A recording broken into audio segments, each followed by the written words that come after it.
everyone. Today we're here at Papa Top Tuesday with Rowdy from Old to Go. Hello everybody. Papa Top to you, my friend. Papa Top. We prefer to install raw wood and field finish it, right? Isn't that So better? It's more customizable. Yeah. Correct. Exactly. You know, all that product is, if you like the color, if you like the sheen, there's characteristics about that it just is what it is. You can't customize it. So pre-finished product is a very big portion of the market. For a variety of reasons. It's a shorter timeline because obviously when you're installing it, you're done. Yeah. Where when we do a custom floor, we're installing raw material. When we're done installing that raw material, well, we're just getting started now. We need another week to finish that. So all of that out there is just to give clients another option in terms of product solutions. The challenge with real 3/4 inch solid floors is the design world now is also going towards wide plank.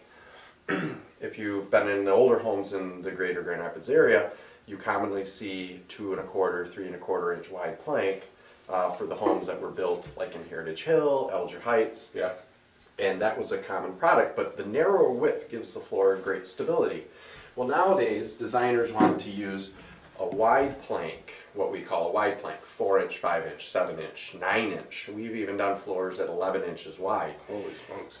Well, you can't successfully install 11 inch wide plank of a 3/4 inch solid because the environmental changes with humidity and temperature, that board, that individual plank will start to cup or crown.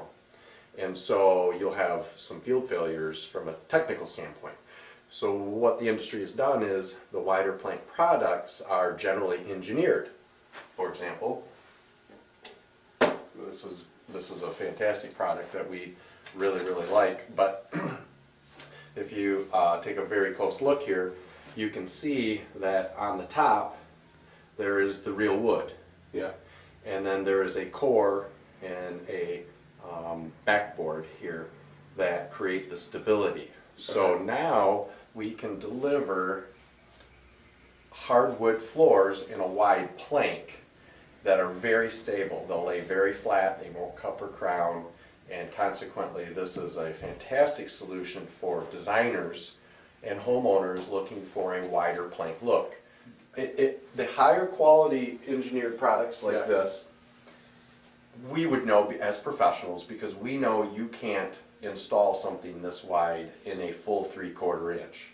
Okay. So we know immediately that it is an engineered. We still necessarily wouldn't know how high of a quality of an engineered product this is until we look at a cross section like this.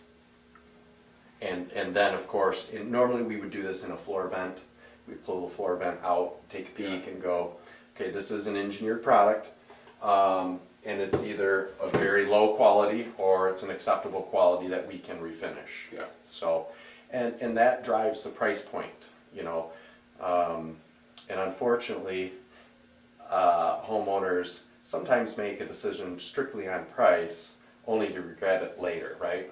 They bought something that they didn't fully understand that the life cycle of a cheap engineered floor might only be 7 to 10 years, and then you're just fully replacing it. Yeah. Where had you opted to spend a little bit more money for a better quality product, you could have left it in place and refinished it. And you have had it for 100 years. Correct. Truth be known, probably our go-to product if the customer has a little bit of budget flexibility would be white oak. That is kind of a tried and true traditional product in Western Michigan and even in the United States in general is the oak families. There's a red oak and a white oak, and in my opinion, white oak is more desirable than red oak just based on the color hue. A lot of times people want a natural floor, and your red oaks have pinks and salmons and reddish undertones that are evident on a natural floor. I mean, you can pick it up. Yeah. Where white oak, I often will tell customers it technically should be called a gray oak because it's got a nice gray base tone to it. And right now, what's really cool in the design world, gray tones, you know, blues, the cool colors. So white oak kind of lends itself already to that design and feel to where that market is today. So All right, so tell me where we're at, Rowdy. Yeah. We're out here on this So, awesome floor. one of the things that we have found very valuable in our trade and in our business, pretty universally for employees, for our clients, is a test floor area. So we're standing on a test floor area. We use these floors for demonstration purposes for clients. Okay. We can show sheen levels. You happen to be standing on a couple of different products here that have different sheen levels. We're doing our own in-house testing and evaluation so that we can really speak confidently as a professional to our clients about, what are they looking for and how do we meet their needs. And so we have multiple species. You can't tell necessarily over there, but what we have is half of that floor over there is red oak, half of it is maple. We're actually standing on walnut here in the back, Okay. and then white oak here in the front. These are some of the more common floor species that we run into. And so having the ability to demonstrate for clients what a particular sheen level or stain color or sealer coat tone will look like is beneficial to them. Also, we use this area for training of the guys. When we have new employees come in, we don't send them out into the field to learn how to sand floors in your home. Yeah. That would be kind of foolish for us. So we have a pretty stringent educational process, online learning, and training here on the test floor on how to properly sand, edge, scrape corners, coat, everything. And the guys really get a good grasp of what we're doing in people's homes before we're sending out new guys. Being a So growing. I see all over here we got Bona. What is Bona? Yeah, okay. Bona is, well, in the hardwood flooring world, Okay. they are the 900-pound gorilla. But they're also global, right? Most people recognize the Bona brand name because at most of your big box retail stores, you can buy their hardwood floor cleaner products. Okay. And so a lot of times people are like, oh yeah, I've seen that on the shelf at Lowe's or Home Depot. We found that when we were transforming our business to the level and the caliber of service that we do deliver, is having a partnership with Bona is very, very important. And being a global leader, they manufacture equipment, as you can see on this sign over here. They manufacture the finishes, the abrasives, all the products that we need for our trade. And based on that, we really, really felt that it was in our best interest to deliver a first-class, top-tiered quality product to our clients, because this does not come easy. There are days of training, field training, test room, there's an online exam, and we run all of our guys through that program. Honestly, you can't even apply for the craftsman certification unless you've been in the flooring trade full-time for 2 years. A very, very common question in our trade is, how dusty is the process? Well, Bona Certified Craftsman, we've already incorporated into our process dust control. We spend thousands and thousands of dollars on very specific vac systems. Actually, it is a Bona vac system.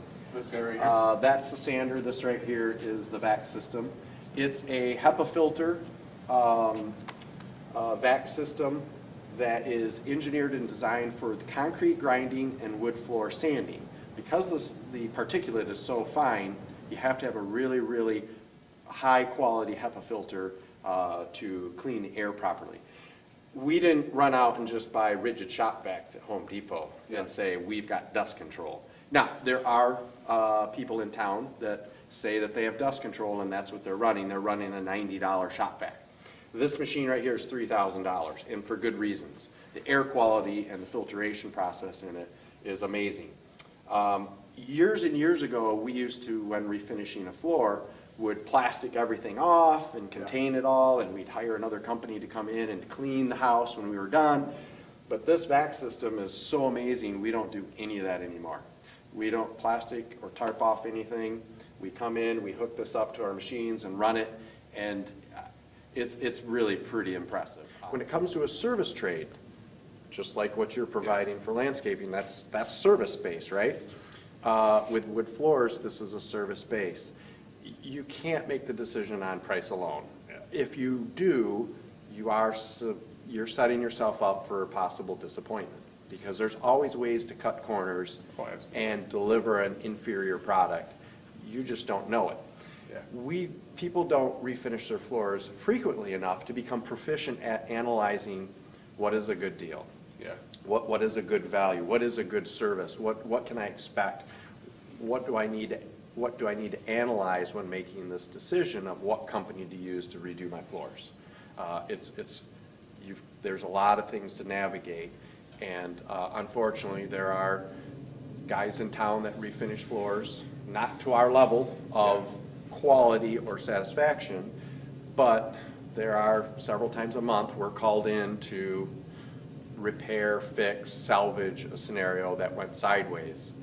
But the customer unfortunately had to learn the hard way that you really need to go with somebody that is reputable if you really want the process to go flawless and you want the results to be flawless. Yeah. Who's the most famous person you've ever met?